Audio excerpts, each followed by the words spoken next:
दही, इनो, सोडा काहीही न वापरता आज आपण डाळ तांदूळ आणि लाल भोपळ्याचा खास उन्हाळ्यासाठी शरीराला थंडावा देणारा स्वादिष्ट आणि जाळीदार असा नाश्ता तयार करणार आहोत.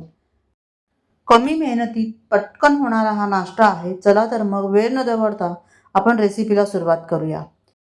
मी इथे एक छोट्या वाटीने हे तांदूळ घेतलेले आहेत. हे तांदूळ रेशनचे तांदूळ आहेत. तुम्ही कुठलाही जाड तांदूळ इथे वापरू शकता. 3 वाटी इथे आपण तांदूळ घेणार आहोत. त्याच वाटीने 1 वाटी उडदाची डाळ आपण घेणार आहोत.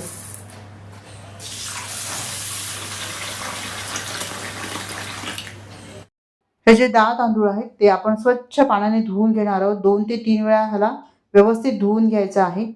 चांगलं चोळून चोळून घ्यायचं, म्हणजे ह्यातील घाण जी असेल ती निघून जाईल, पावडर ती निघून जाईल. आता हे धुवून घेतलेले आहेत. ह्यामध्ये भरपूर पाणी घालायचं आणि यानंतर झाकून ह्याला 5 ते 6 तास भिजत ठेवायचं आहे. 5 ते 6 तासानंतर डाळ तांदूळ व्यवस्थित भिजलेले आहेत. तुम्ही पाहू शकता इथे मस्त असे ते फुलून आलेले आहेत. सध्या उन्हाळा आहे त्यामुळे ते लवकर भिजले जातात. ह्यातलं पाणी आपण बाजूला काढून ठेवूया. इथे मी लाल भोपळा घेतलेला आहे, तो आपल्याला किसून घ्यायचा आहे. जेवढा आपल्याला आवश्यक आहे तेवढा लाल भोपळा किसून घ्यायचा.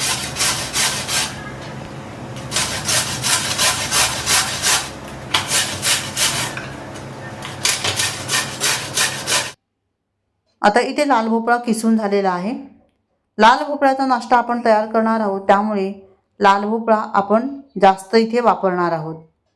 आता हे डाळ तांदळातलं पाणी मी बाजूला करून ठेवलेलं आहे. आता लाल भोपळा किती आहे तो सुद्धा आपण वाटीने मोजून घेऊया. तर त्याच वाटीने आपण दाबून दाबून हा भोपळा भरून घेतलेला आहे. तांदूळ आपण 3 वाटी घेतल्यात तर 3 वाटीच आपण लाल भोपळा हा मोजून घेतलेला आहे, म्हणजे तुम्हाला त्याचा अंदाज येईल. तुम्ही कमी जास्त थोडाफार होऊ शकतो, काहीच हरकत नाही. आता हे डाळ तांदूळ जे आहेत आणि भोपळा जो आहे तो आपल्याला चांगलं मिक्सरला बारीक करून घ्यायचा आहे. ह्याचं एक स्मूथ बॅटर आपल्याला तयार करून घ्यायचं आहे. तर इथे 3 बॅचेसमध्ये मी हे दळून घेणार आहे. सुरुवातीला ह्याला मी मिक्सरला असंच फिरवून घेते आहे. इथे मी हे मिक्सरला फिरवून घेतलेलं आहे. आता ह्यामध्ये आवश्यकतेनुसार तेच पाणी वापरलेलं आहे जे डाळ तांदळामध्ये होतं, ते मी बाजूला काढून ठेवलं होतं. जास्त पाण्याचा इथे वापर करायचा नाही आहे आणि इथे एक स्मूथ बॅटर आपल्याला तयार करून घ्यायचं आहे. बघा इतकं स्मूथ मी हे तयार करून घेतलेलं आहे. याच पद्धतीने दुसरी बॅच पण मी तयार करून घेतलेली आहे आणि त्याच पद्धतीने तिसरी बॅचसुद्धा मी तयार करून घेतलेली आहे. एकदम स्मूथ बॅटर इथे आपल्याला दिसते. खूप जास्त पाण्याचा वापर इथे करायचा नाही आहे. आता हे पीठ जे आहे ते आपल्याला एखाद मिनिटभर चांगलं फेटून घ्यायचं, म्हणजे ह्यामध्ये व्यवस्थित हवा भरली जाईल आणि ते चांगलं फर्मेट होईल. बॅटर किती पातळ आहे ते तुम्ही इथे पाहू शकता. आता ह्याला झाकून ठेवूया रात्रभरासाठी, किंवा मग तुम्ही 7 ते 8 तास देखील ह्याला ठेवू शकता. दुसऱ्या दिवशी सकाळी बघा हे बॅटर मस्त असं फुललेलं आहे. ह्याला भरपूर अशी जाळी पडलेली आहे आणि हे एकदम घट्ट तयार झालेलं आहे. तुम्ही पाहू शकता मस्त असं फ्लफी झालेलं आहे बॅटर. आता यामध्ये आपल्याला घालायचं आहे फक्त मीठ आणि थोडंसं पाणी घालायचं आहे आणि हे व्यवस्थित मिक्स करून घ्यायचं आहे. तर इथे मी 1 ते 2 चमचे पाण्याचा वापर केलेला आहे आणि हे बॅटर जे आहे ते मस्त असं तयार झालेलं आहे. आता आपण ह्याचा नाश्ता तयार करूया. इथे मी बिडाचा तवा घेतलेला आहे, त्यावर थोडंसं तेल घातलेलं आहे. तवा मात्र कडकडीत गरम करायचा आहे.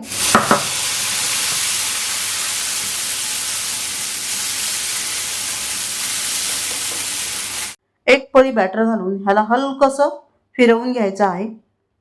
जास्त ह्याला पातळ करायचं नाही आहे आणि ह्यावर झाकण ठेवून ह्याला व्यवस्थित वाफ द्यायची आहे. वाफेवर ह्याला शिजवून घ्यायचं आहे. इथे बघा हा डोसा जो आहे तो व्यवस्थित वाफेवर शिजतो. त्याला एकाच साईडने शिजवायचा आहे, 2 साईडने शिजवायचं नसतं. तुम्हाला जर का शंका वाटत असेल तर तुम्ही दोन्ही साईडने ह्याला शेकू शकता. ह्याला भरपूर अशी जाळी पडलेली आहे आणि मस्त हा एकदम स्पॉन्जी तयार झालेला आहे. ह्याला उलटून शिजवण्याची गरज नसते. तर तुम्ही डोसा पाहू शकता. याच पद्धतीने आपण दुसरा डोसा तयार करून घेणार आहोत. हे डोसे पटापट तयार होतात. लाल भोपळ्याची भाजी मुलं तोंडातही घालत नाहीत. मुलं काय मोठे सुद्धा खात नाहीत. त्यांना अशा पद्धतीचा डोसा तयार करून द्या. त्यांना कळणार देखील नाही हा लाल भोपळ्याचा डोसा आहे. तर इथे बघा हे झाकण ठेवलेलं आहे आणि ह्याला 1 मिनिटभर आपण चांगलं शिजवून घेणार आहोत वाफेवर आणि हा पटकन डोसा तयार होतो. अगदी जाळीदार एकदम सॉफ्ट असा डोसा तयार होतो आणि हा दिवसभर सॉफ्ट राहतो. हे तुम्ही असेच पटापट बनवून भरपूर डोसे बनवून डब्यामध्ये ठेवू शकता. दिवसभर ह्याला काहीही होत नाही. टिफिनला देऊ शकता, जेवणासाठी तयार करून घेऊ शकता. तर असेच मी पटापट हे डोसे तयार करून घेते.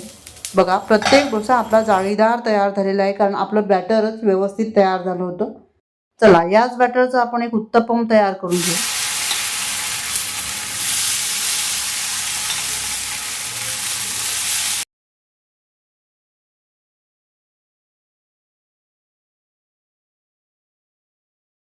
आता या बॅटरमध्ये आपण कांदा, टोमॅटो, मिरची, कोथिंबीर घातलेली आहे आणि हा उत्तप्पम आपण तयार करून घेतलेला आहे. तर तुम्ही असं उत्तप्पम पण तयार करून घेऊ शकता.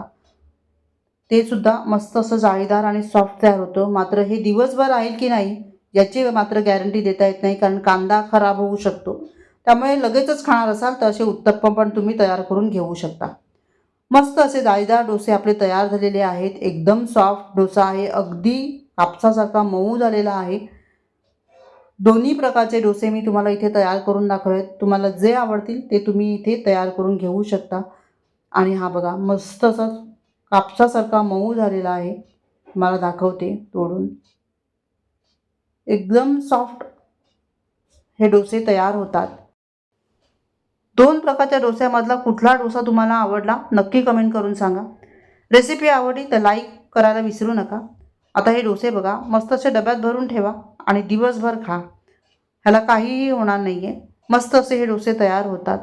व्हिडिओ पाहिल्याबद्दल तुम्हा सर्वांचे खूप खूप आभारी आहे. पुन्हा भेटूया अशाच एका छान नवीन रेसिपीसह. तोपर्यंत धन्यवाद. Bye bye.